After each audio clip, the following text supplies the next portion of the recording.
세상에 종교가 굉장히 많습니다. 그런데 우리 기독교는 세상 사람들이 말하는 그런 종교적인 의미보다도 훨씬 더 초월적인 은혜의 역사가 있습니다. 그래서 어떤 분은 우리 기독교 신앙의 행보를 종교주의적으로 생각하지 말라 그렇게까지 이야기했습니다. 그것은 전능하신 하나님을 믿고 있기 때문에 그렇습니다. 어떤 종교적인 경전이라고 말하고 있는 책에도 천지 만물의 창조에 대한 확실한 답을 주지 못하고 있습니다. 사람의 삶과 죽음에 대한 문제의 답을 주지 못하고 있습니다. 영원히 사는 천국과 분명한 심판이 있는 지옥이 있다는 사실에 대한 중요한 명제를 말씀해 주시는 내용들이 없습니다. 세상을 떠들썩하게 했던 소크라테스가 73세에 죽음을 맞이합니다. 그런데 무덤이 있어요. 공자는 어땠습니까? 74세의 삶을 살고 죽음을 맞이하게 되는데 그도 역시 무덤이 있습니다. 많은 사람들이 그 무덤을 찾아옵니다. 여러분, 무덤이 있다는 것은 제한적인 피조물이요 우리 인생의 약한 모습을 그대로 차지하고 있다는 것을 의미하고 있는 것이죠. 석가는 어땠습니까? 그도 80세의 삶을 마치고 죽음을 맞이했습니다. 역시 무덤이 있습니다. 많은 사람들이 그곳이 바로 저들에게 있어서는 성지와 같은 것이라고 찾아와서 줄을 서고 그리고 그 앞에서 경배를 하고 추앙을 높입니다. 여러분, 그러나 역시 무덤이 있는 거죠. 2000년 전에 이 땅에 오신 예수님은 어떠셨습니까? 그분은 하나님이심에도 불구하고 천지 만물을 창조하시고 우리 인생의 생사화복을 주관하시는 분임에도 불구하고 그분은 하늘 그 높고 높은 보좌 그 보좌를 버리시고 천하지 천한 이 땅에 오셔서 사람의 옷을 입고 오셨는데 십자가에 못 박혀 죽으셨습니다. 33년 동안 30년의 가정 안에서 일반적인 삶을 사시고 3년 동안의 공생애를 살아가시고 33년 동안 이 땅에 계시다가 십자가에 아주 처절하게 못 박혀 죽으셨습니다. 여러분, 사람의 생명이 수명에 다해서 자연적으로 하나님이 작정하신 바에 따라서 부르시는 그런 죽음과는 다른 의미가 있다는 것입니다. 예수님께서는 저와 여러분들의 죄를 담당하시고 십자가상에 못 박여 대신 죽으셨습니다. 그래서 하나님 앞에 공의를 실현하기 위해서 대속 제물이 되셨다는 것입니다. 그러나 예수님은 무덤 속에 계실 수가 없었습니다. 사망 권세 속에 매여 있을 수가 없었습니다. 왜 그런가요? 사망 권세를 주께서 친히 주관하시고 심판하시고 마침내 사망 권세를 이기시고 부활하시고자 예수님은 사흘 만에 열린 무덤을 보이시고 빈 무덤을 나타내시고 영광스러운 부활의 역사를 저와 여러분들에게 선물로 주신 줄로 믿습니다. 할렐루야. 우리 같이 따라하고 있습니다. 예수님의 무덤은 빈 무덤입니다. 이 당시에 많은 사람들이 당황했습니다. 예수님께서 약속의 말씀대로 3일 만에 부활하시자 당황했던 부류의 사람들이 있습니다. 정치적으로 헤롯 대왕도 당황했죠. 로마의 황제와 로마의 군사들과 바리새인들과 사두개인 할 것 없이 많은 사람들이 당황했습니다. 약속하신 그 말씀대로 부활하신 예수님을 영광스럽게 배우면 축제가 벌어지고 찬송을 올려드리고 그분 앞에 경배하고 그분만이 메시아라고 환호성을 지르고 예루살렘 성주위의 사람들이 돌면서 6월절 날 270만이 모였기 때문에 여러분, 그 많은 사람들이 예수님께서 3일 만에 부활하셨다는 사실을 들었다면 축제적인 은혜 가운데 몰려와서 과연 메시아로다, 과연 메시아로다. 여러분, 로마 군병이 예수님께서 십자가상에서 죽으시는 것만 봐도 과연 저분은 하나님의 아들이요 살아계신 하나님의 그 은혜를 선물로 주신 그리스도라고 고백했지 않습니까? 여러분, 그래서 백부장이 믿음을 받아들였어요. 대장간에서 세 개의 못을 만들었던 대장장이도 예수님이 그리스도임을 믿고 주님을 찬양하고 경배했습니다. 그러나 상당수의 많은 사람들이 당황해했습니다. 여러분, 비진리이기 때문에 그렇습니다. 어둠의 역사 가운데 휘감겨 있는 그런 악한 권세의 중심 속에 빠져있기 때문에 그런 것이었습니다. 여러분, 그래서 빛을 싫어했어요. 예수님이 부활하셨다고 하는데도 뭐라고 이야기했습니까? 제자들이 시체를 달라고 해서 훔쳐가가지고 한 곳에 모셔섰는데 어느 날 보니까 예수님이 부활하셨다고 헛소문을 퍼뜨렸다. 여러분, 예수님의 제자들이 헛소문을 퍼뜨려서 부활하지 않았는데 부활했다고 한다. 이렇게요. 모함을 하고 예수님의 부활의 역사를 부정했습니다. 또 어떤 사람들은 예수가 십자가상에서 죽기는 죽었지, 그러나 완전히 죽은 것이 아니라 잠깐 기절한 거야. 그래서 기절했다는 소문을 퍼뜨렸습니다.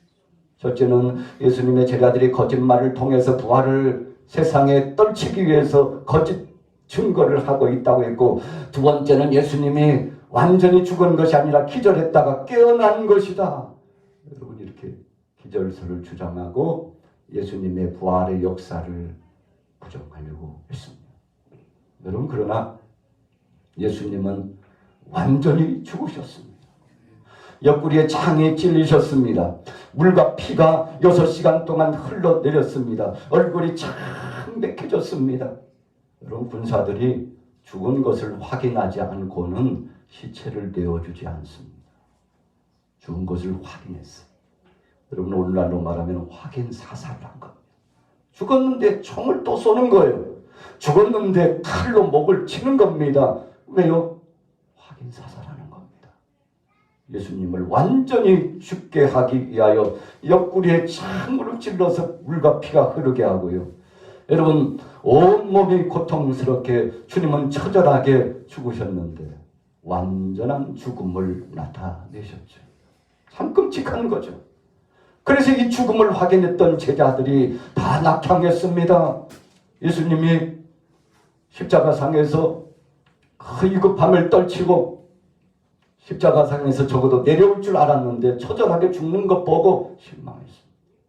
또 다시금 그 시체를 재확인해 봤죠. 아리마대 요셉이 예수님이 온전한 그 죽음의 과정을 마치시고 대속제물로서의 사역을 마치신 것을 보고 자신을 위해서 준비한 빈 무덤에 예수님은 머물 무덤도 없으셨죠.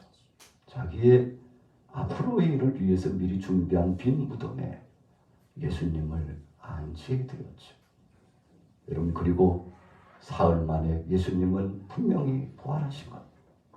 여인들이 주님의 부활하신 빈 무덤을 목도했습니다. 깜짝 놀랐죠. 무덤의 문이 열려있는 것을 보고 놀랐습니다. 사실은 예수님 앞에 가까이 가서 주님의 몸을 좀 닦아드리고 주님이 죽으신 그 고통스러운 죽음을 당하신 예수님을 그래도 늦게나마 찾아뵙기 위해서 여인들이 무덤을 찾았잖아요. 이것저것 준비했을 것입니다. 그들 나름대로 죽으셨지만 죽으신 예수님의 시체에 발라드리거나 주님의 몸을 닦아드리거나 어쩌든지 주님의 그 죽으심의 역사를 기억하고 감사하기 위해서 무덤을 찾았을 겁니다. 아마 그 여인들 중에는 예수님께서 3일 만에 부활하신다고 했는데 혹시 부활하셨을까 하고 그렇게 생각하는 여인들도 있었을 수 있겠죠. 여러분, 주님은 빈 무덤이었습니다. 누가 이 돌을 옮겨줄까 생각했는데 이미 무덤에 돌이 옮겨져 있고 여러분 깜짝 놀라서 그쪽을 바라보고 있는데 천사가 왜 여기서 주님을 찾느냐고. 예수님은 이 땅에 계실 때 말씀하신 대로 살아나셔서 약속대로 갈릴리로 가셨다고. 여러분 천사를 통해서 이 감격스러운 하나님의 은혜를 듣던 여인들이 너무 놀랐어요. 주님을 뵙지는 못했지만 약속대로 부활하셨다는 사실을 듣고서 그들의 마음을 추스리고 주님이 부활하셨지만 아직 부활하신 주님을 뵙지 못한 것 때문에 두려워 떨었을 겁니다. 그러나 이 소식을 제자들에게 알려야 되겠다고. 두려워서 밖에도 나오지 못하는 비겁한 제자였지만 그러나 그래도 베드로에게 요한에게 사랑하는 제자들에게 이 소식을 알려야 되겠다고 전하러 가다가 도상에서 사랑의 예수님을 만난 줄로 믿습니다. 할렐루야. 우리 같이 따라해 보겠습니다. 예수님은 부활하셨습니다. 여러분 그래서 우리 기독교는 부활의 종교입니다. 세상 어떤 종교가 흉내낼 수 없습니다. 하나밖에 없으신 독생자들 예수 그리스도께서 이 땅에 오셔서 십자가상에 못 박여 죽으셨는데 그래서 주님의 부활하신 그 기쁨을 누리고 40일 동안 예수님께서 제자들을 만나 주셨는데 바울이 오늘 본문 말씀에 고백하기를 500여 형제들에게 사랑의 예수님이 만나 주시고 부활을 증거해 주시고 심지어는 예수님이 부활하셔서 처음 제자들에게 만나 주시기 위해서 오셨을 때 도마가 없었잖아요. 주님이 부활하셨어요. 제자들도 깜짝 놀랐죠. 성경에 여러 번 나타나는 것처럼 혹시 유령이 아닌가? 영어로만 그렇게 된 것이 아닌가? 여러분 제자들이 오해를 하고 놀랐죠. 그러나 예수님께서 아니야. 내 손을 만져봐라. 내 옆구리에 장자국을 봐라. 도마에게도 구체적으로 말씀하셨습니다. 네가 나를 보지 못했기 때문에 믿지 못한다고 했다면 이제 다시금 확인해보라고 하셨습니다.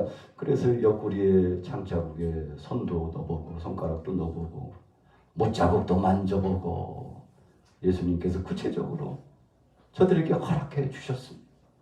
여러분 여느 사람 같으면 어찌 그렇게 믿음이 없냐고 책망만 하셨겠습니다만 그러나 예수님은 그렇게 말씀하시지 않고 아직 믿음 없는 것이 당연하다고 생각하셨습니다. 그래서 앞으로는 큰 믿음을 갖기를 원하셨습니다. 의심하지 말고 믿으라고 말씀하셨죠. 그래서 심지어 제자들이 너무 절망감이 봉착해 오니까 고향으로 돌아가가지고 베드로를 비롯한 제자들이 야 고기나 잡고 이제 먹고 살아야지 뭐 될 수 있나? 우리가 그렇게 기대했던 예수님은 십자가상에서 처절하게 죽으셨잖아.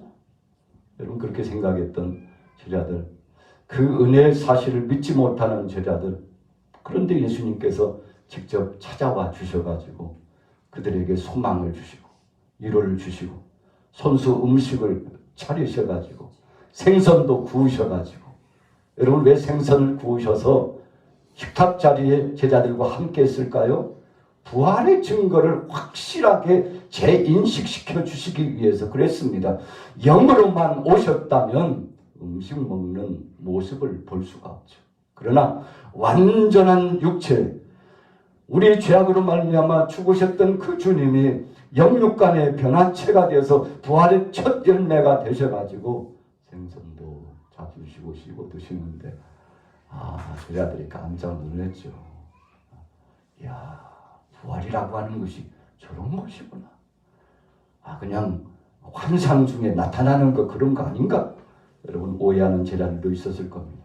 그러나 분명히 우리가 오늘 저와 여러분들이 살아있는 실체, 육체를 만질 수 있고 대화를 나누고 음식을 먹고 물을 마시고 피곤하면 잠도 자는 것처럼 완전한 변화체가 되어서 부활의 영광을 경험하게 되는데 예수님만 그렇게 하신 것이 아니라 오늘 저와 여러분들도 부활하게 되면 장차 사랑의 주님께서 우리를 부르시게 되면 영광 중에 변화체가 되어서 주님을 만나 뵙는 부활의 기쁨을 체험하게 될 줄로 믿습니다. 우리 같이 따라해 보겠습니다. 반드시 부활합니다.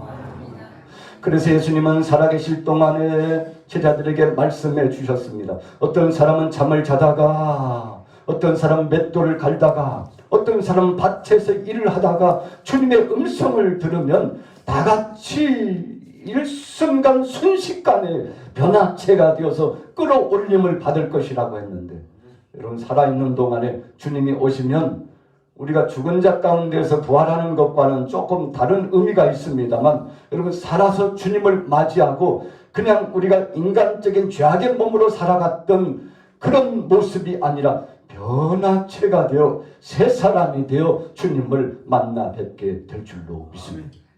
그래서 어떤 사람은 살아있다가 주님을 뵙고, 어떤 사람은 죽어서 무덤에 있다가 주의 음성을 듣고, 두 부류입니다. 오늘 여러분들은 어디에 해당될까요? 그것은 하나님만 아실 겁니다. 주님 오시기 전에 오늘 여러분들이 죽지 않고 사랑의 주님을 배우는 감격스러운 역사가 있기를 예수님의 이름으로 축복합니다. 여러분 주님이 이 땅에 오실 때 우리가 죽음을 맛보지 않고 변화체가 되어 즉시 주님의 그 성스러운 천국으로 인도함을 받는다면 얼마나 좋겠습니까? 그래서 예수님께서 제자들에게 주신 말씀이요, 기대감을 주셨어요. 내가 지금 너희를 떠나는 것이 너희에게 위기다. 내가 떠나면 보혜사 성령이 너희와 함께 하실 것인데, 그리고 나서 때가 되면 내가 너희를 데리러 올 것이다. 언제 오신다고 했는가 하면 너희 있을 곳이 준비되면 내가 너희를 데리러 올 것이다. 여러분 확실하게 주님은 성경의 약속의 말씀을 주고 있습니다. 어떤 사람들은 천국과 지옥을 부정해요. 이 땅에서 하나님 나라가 이루어진다고 말하고 있습니다. 그러나 예수님은 분명히 말씀했어요. 너희 있을 곳이 준비되면 너희를 데리러 오겠다고 주님 분명히 말씀하셨는데, 우리 주님이 언젠가는 우리를 부르시러 오시는데, 오시기 전에 여러분들이 죽음을 맞이했다면 죽은 자 가운데서 여러분 우리의 유골이 퇴색해졌어도, 피부와 살이 다 녹아서 썩어 없어졌어도, 아무런 소망도 없고 여러분 육체적으로나 영적으로 어떤 기운도 없는 것 같아도 주님이 부르시면 그 음성을 듣고, 에스겔 선지자가 골짜기에 마른 뼈들이 가득한데 하나님의 환상을 보여주셔요. 이 마른 뼈들이 살 것을 네가 믿느냐? 여러분 에스겔 선지자가 믿음을 가졌죠. 하나님의 말씀으로 대언했습니다. 생기야 불어서 이 마른 뼈들에게 임하라고 명령했더니, 이게 웬일이에요?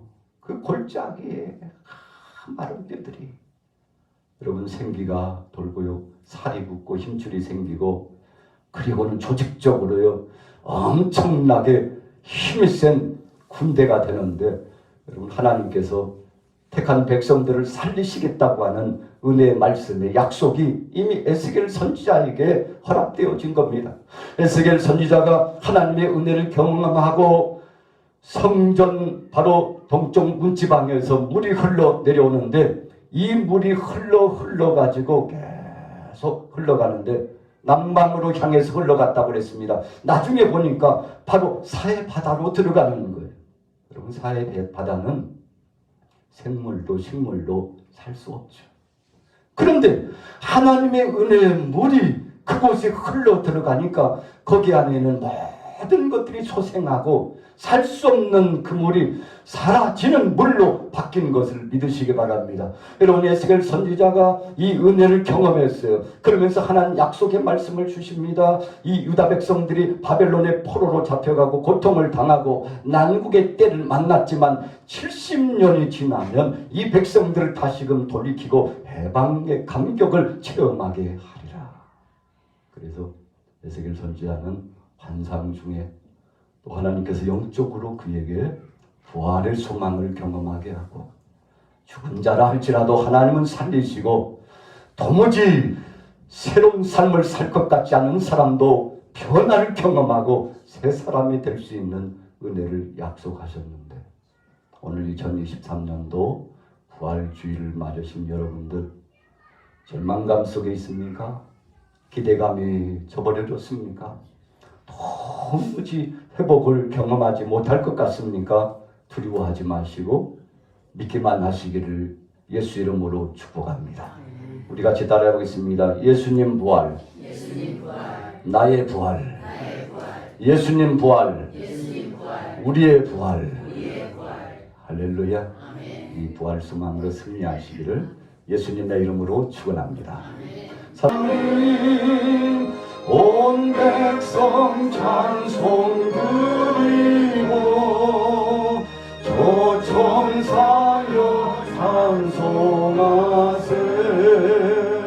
찬송 성부 성자 성령.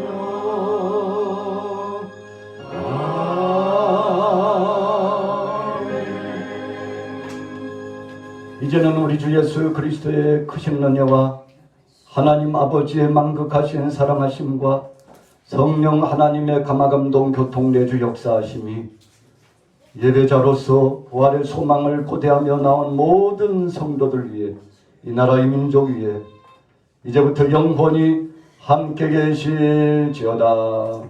아멘.